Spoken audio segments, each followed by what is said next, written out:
Yon fois, te gen yon jeune garçon qui te habité pour compte li dans yon ti kay tout près la main. Il te travaille di chaque jour, mais il te toujours senti yon vide dans kel. Li pas gen un peu amis. Il te retourné la kay li chaque soir. Kay la te fret vide, tant yon espace qui pas gen aucun la vie. C'est comme ça yon jour, pendant li tap marché dans la rue, li wè yon ti chat qui perdi. Che, ti chat la te megan pile, et li ta flâné alentour.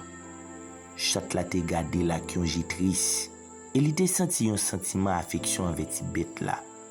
Sans réfléchir, li prend ti chat la ak li, décide prendre soin li jusqu'à ce que li joue yon moun qui d'accord adopter l. Le li te retourné la kay li ak chat la, kay la te vin gen yon atmosphère différent. Pendant chat la tap explorer espace là, li te commencé fébri, le li tap jouer ak bagay yo. Li tap ronronné, les garçons tap caressé et li tap fait ri ak façon li te courir derrière l'ombrage li. Jeune garçon te réalisé qu'il était commencé sentir un changement dans la ville. Kay qui te fret là, te commencé vin chaud, puis vivant. Plus jours t'a passé ensemble, plus jeune garçon te senti un lien fort avec chat là. Li te vin comprendre que chat là pas seulement un bête kay, mais li te vin un ami qui t'a porté la paix et contentement dans la ville. Pendant moment li te senti pour compte li, chat là te là pour accompagner il était bon côté avec un simple ronronnement qui te fait tout bagay paraître plus léger. Jeune garçon te commencé à apprécier l'importance de chat dans yon kay. Chat là pas seulement yon ami, mais il te porté un sens de calme, rené et compassion.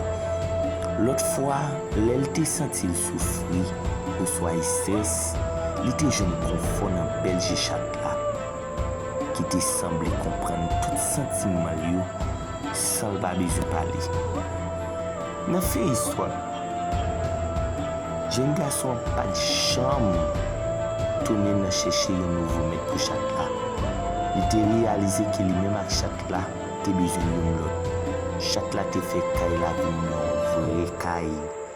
Yon côté qui te plein avec chalet, remé avec la vie. Leçon morale.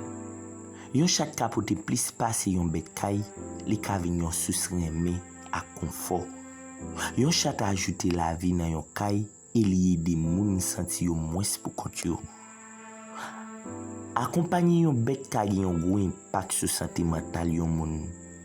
Porter la paix et contentement dans la vie chaque jour. Histoire ça montre l'importance bête kay dans la vie l'homme et spécialement dans ça yo ka fait pour remplir un espace vide dans cœur yon moun.